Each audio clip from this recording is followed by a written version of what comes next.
ต้องเลยอันนี้ยึดระบ่นี่เทระบ่เทแล้วเนาะคือโกนได้ใช่หรอยังยันตึ้มลงพอแห้งแล้วเจ้าจิบหายแล้วเจ้ากินข้าวแล้วย่อยังจะไปกินมันนี่ลาบมื้อเช้าว่ามาแล้วบ่มาแล้วไปแล้วตอนแรกคิดว่าไปบ่ทางเบิ่งเพิ่นว่าเป็นยังไงเนาะแหงว่าแต่ตี้เนาะแหงว่าได้พี่น้องกันเหยียบได้ละมีแต่เทคานบาดเลยเทคานไอ้เอ๋ยจะมาเบิดเลยเพิ่นไปเวียกเพิ่นตอนแรกมันจะมาเนาะแรง พี่น้องเลยเนาะพี่จะชิมันเท่าไรคุ้นเท่าไรนี่เพิ่งหู้อยู่บ่เรื่องคนแท้เข้ากับบ่ได้เบิ่งนำยังมาเจ้าขี้ลือบ่โอเคพี่น้องเลยสบายดีเลยสวัสดีพ่อแม่พี่น้องเบิดคุณสู่ทุกคนเนาะ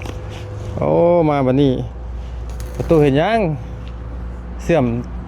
มันเก่าเลยซื้อใหม่นะเอ้ยซื้อใหม่เสียดายต้องเสียดายซื้อใหม่โอ้มาบัดนี้ตั้งเสาเจอเลยเนาะสบายดีทั้งโบมาบัดนี้เรียบร้อยเลยตั้งเสาเลยตั้งเสาเมื่อเช้านี้บ่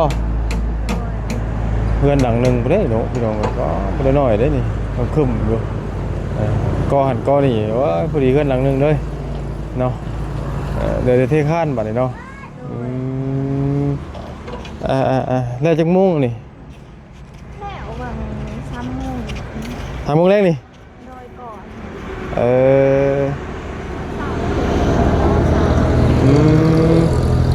เน่นเรียบร้อยเนาะเน่นคักไปยังพี่น้องเลยอันนี้ยึดระบ่นี่เทระบ่เทแล้วเนาะคือโกนได้ใช่หรอยังยันตึ้มลงพอแห้งแล้วเจ้าจิบหายแล้วเจ้ากินข้าวแล้วย่อยังจะไปกินมันนี่ลาบมื้อเช้าว่ามาแล้วบ่มาแล้วไปแล้วตอนแรกคิดว่าไปบ่ทางเบิ่งเพิ่นว่าเป็นยังไงเนาะแหงว่าแต่ตี้เนาะแหงว่าได้พี่น้องกันเหยียบได้ละมีแต่เทคานบาดเลยเทคานไอ้เอ๋ยจะมาเบิดเลยเพิ่นไปเวียกเพิ่นตอนแรกมันจะมาเนาะแรงพี่น้องเลยเนาะพี่จะชิมันเท่าไรคุ้นเท่าไรนี่เพิ่งหู้อยู่บ่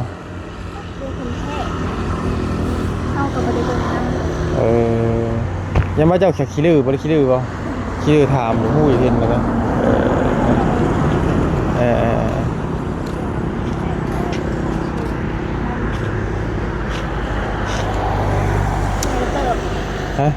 โอ้ซ้ำเพื่อนหนังหนึ่งพูดได้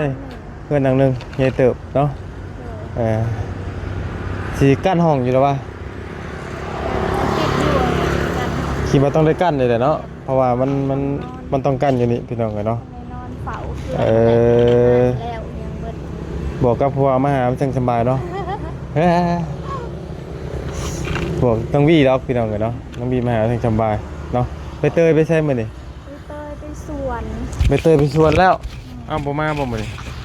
มาเพิ่นหักกลับไปวัง3 โมงนี่เด้แม่เพิ่นเลิกเวียกแล้วกับไปเสียหญ้าอีกหญ้ายังอะน่ะหญ้าสวนอันยางมันใหญ่แล้วบ่กรีดแล้วบ่ยังเพิ่นหักกระปลูกนี่นะพี่น้องเนาะ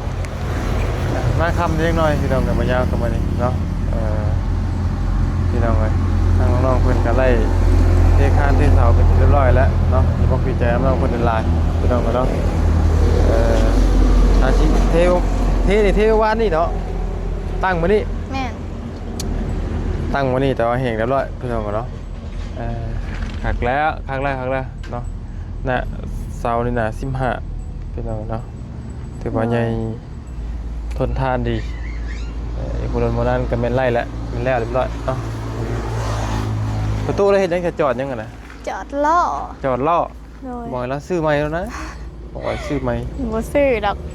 บ่ อัน ซื้อ ใด บ่ แป้งได้กับแป้งไปนี่แหละ บ่คือบ่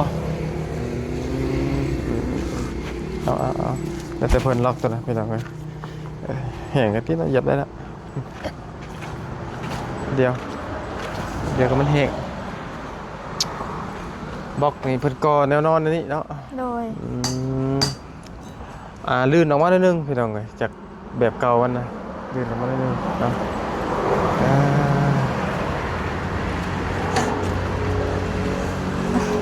จอดกระเป็นเนาะประตูเจ้ากันเนาะเอ้ยเก่งเนาะเจ้ากันโอ้ธรรมดาเลยพี่น้องเอ้ยประตูเนาะธรรมดาเก่งได้ในสร้างได้ดิพี่น้องเอ้ย เป็นเบิด เป็นไปบ่เฮ้ยยังก็เป็นบ่นี่ เอาหัวมันถึงเรื่องเรียนแล้ว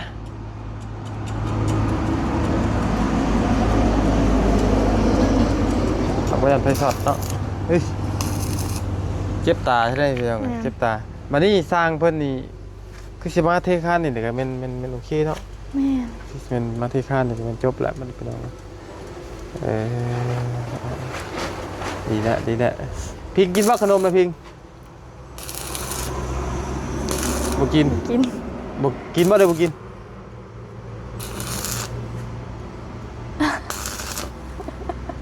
หัวหมอน้อยๆนี่กล้าแท้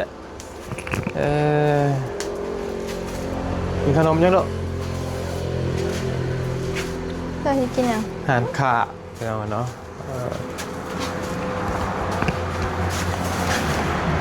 มายกกัน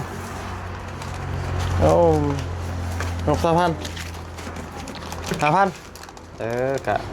มากินอีกนี่นี่ขนมเลยนี่ขนมมีแซ่บได้ขนมเลยบัดเลยนี่เอา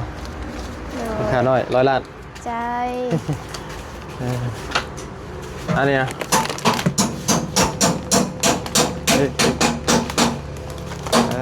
คือ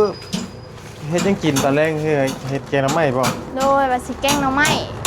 ตัวบอลลี่เอามาให้ขึ้นนี่แหละ เปล่าดีป่ะไม่นะ โดย ขักแล้ว สิแกงหน่อไม้สู่เพิ่นกิน เพิ่นสิมาแวะอยู่แล้วใช่เนาะ โดย โอ้เล็กลา เล็กเพิ่นกระมัดไว้แล้ว ก็เงียบแบบนึงพี่น้องกันน้องๆเพิ่นบ่อยู่กันเนาะไปเตยกับบ่อยู่เพิ่นเพื่อกันไปเฮ็ดเวียกเบิดล่ะบ่ดีกับน้องวีกับบ่อยู่พี่น้องเนาะ โดย คือวันที่20ปลายสิเล่นไปท่าเขกว่าซั่น อืม คือว่าสิไปแจกเครื่องแจกของเนาะ โดย จักสิว่าจังไดพี่น้องเอ้ยมายินดีน้ำน้องเพิ่นก็สิออกเมื่อแหละเพราะว่ามื้อยากก็มีเวียกมื้อนึงพี่น้องเอ้ยมื้อนี้เนาะเท่ว่าจอดรถนี่ จอดอยู่นี่แล้วบ่สนเนาะ จอดใส่ก็ได้ ฮอดเอาเนาะเพิ่นมาอีกปืนก็แม่นแล้วเนาะโตเทคานนี่เนาะ แม่จะแล้วแหละมื้ออื่นก็ ปืนนี่แม่นจบแน่นอนในราคาคือเก่าบ่จำเก่าบ่ราคา แม่ 10บ่เอ้ยบ่แม่น6บ่ 7 7บ่ 7ล้านหา 7 ล้านต่อสุดๆแล้วพี่น้องเอ้ยเพิ่นเว้านี่ทำบิดเพิ่นว่าเท่าไหร่ก่อนเนาะ 10นี่บ่ 10พุ่นบ่ว้าวยุคเขายุคตั้งเสาเทคาน10 ล้านย่อมกันแล้วข่อยก็เฮ็ดเองก็ได้เนาะเฮ็ดเองเป็นบ่ หมูเพิ่น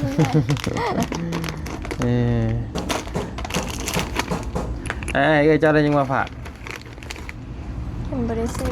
ยิงเลย เพิ่นก็บ่มีเงิน เพิ่นก็พอ ต่างไปเบิ่งซื่อเนาะ โดย โอ้ฮอเน่าดิพี่น้องเอ้ยเนาะคือฝนสิตกไงไผเก่งไม่ตู้บ่คือเจ้าเก่ง ไม่เท่า ยังบ่เคยกินสีมือเจ้าคือเคยกินเป็นอยู่บ่ ก็เป็นอยู่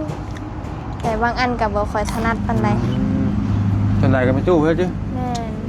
แม่เฮาเฮ็ด กินน้ำกันบ่ แม่นเฮ็ด ครอบครัว กินน้ำกัน กับแม่น้ำพิงกินกันบ่ แม่นเฮ็ดแล้วก็มากินน้ำกันนี่แหละ กับข้าวก็น่ามันกินกันบ่ด้วยกันเนาะ โดย พี่น้องเนาะนี่ก็โทรหาหมอไทยอยู่พี่น้อง โดย แต่คือว่ายังเบิ่นมาอยู่แล้ว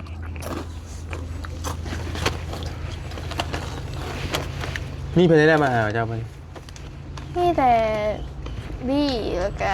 บอลลี่หั่นแหละ ทางนิ้วน่ะบ่ได้มาบ่ บ่เห็นยังบ่เห็นมัน แปลกๆเนาะบ่เห็นมาเลย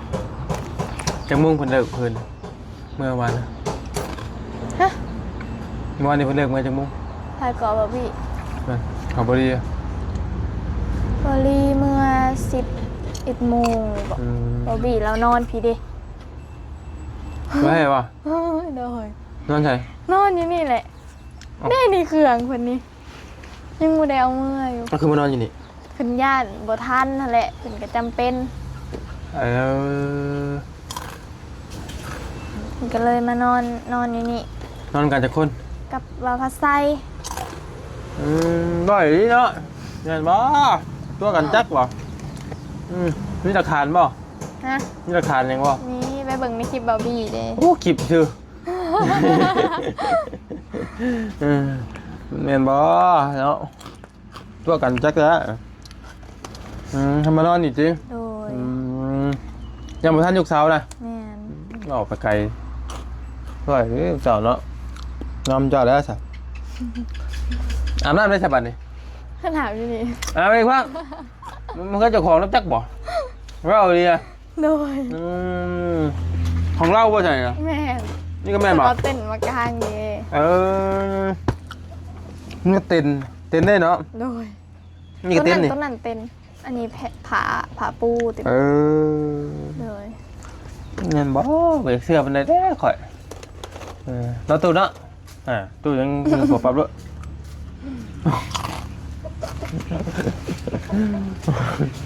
มันนอนอยู่จิยันบ่ทันว่าซั่นคือมีล้อมีหยังนี่บ่โบมีหยัง ล่อไว้สุกเครื่องนี่แหละ ถูกของเก่าเอ้ย ล่อ เบิ่ง ตะกี้คนแหละ มีหยังดอกมาเยี่ยมมายามน้องเพิ่นช่วงค่ำน้องก็พอดีบ่ยากก็มีเบียกก็นึงมื้อนี้ก็ได้บ่ได้ก็คิดว่าสิบ่ได้มาเลยนะอันนี้ก็สิมาได้ก็สิเมื่อแล้วนี่มาไว้เพราะว่าสิเวียกมื้อเฮ็ดเวียกอยู่เฮือนพี่น้องเอ้ยมาจอกมาแจกกันแหละเพราะว่ารถตายรถแกน้ำเผาอ่ะตายก็เลยเบิ่งน้ำเพิ่นนะเอาบ่ได้ถ่ายคลิปดอกมาจอกมาแจกอยู่เฮือน พ่อก็เห็นเมื่อคืนนี่ก็บ่มาเนาะ แม่นเพิ่นมา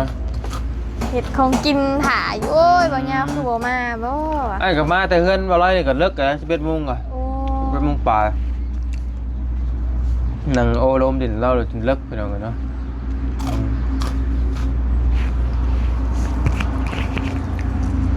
เด็กรวดเพิ่นก็มาไปเรียบร้อยแล้ว โดย ถือไว้อยู่สร้างเพิ่นก็ แม่น สิพวกน้องๆลังค่านี่ก็เอาดูซิ่งนี่มาบ่ ยังบ่ฮู้เทื่อ จะมักจังจ้ะ ใส่แน่ได้ก็ได้ ได้แล้วแต่เนาะ โดย กระเบื้องก็ได้ โดย กระเบื้องมัน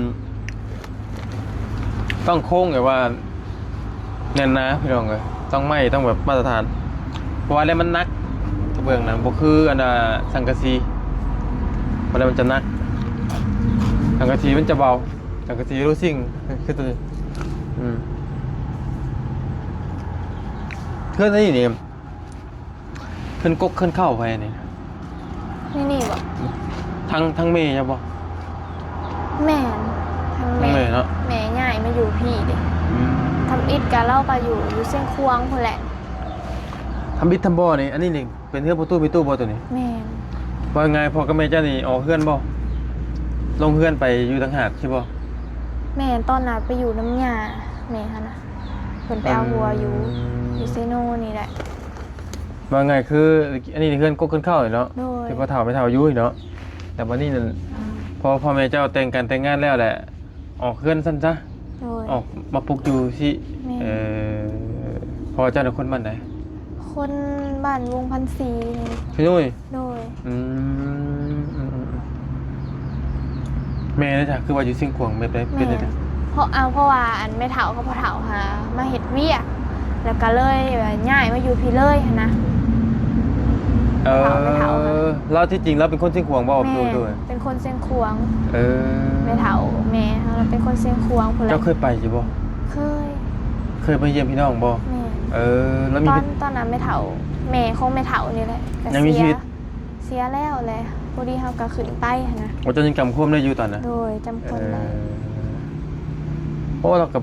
ไปเฮ็ดเวียกแล้วบ่ไงซื้อดินซื้อดอนอยู่พี่เลย โดย ปักหลักปักฐานครอบครัวอยู่พี่เลย แม่ เออ มากับบ่ได้มีพี่สั่งคือแม่เฒ่าว่าหั่นแหละก็มาเฮ็ดสร้างหยังเอาใหม่เบิด อืม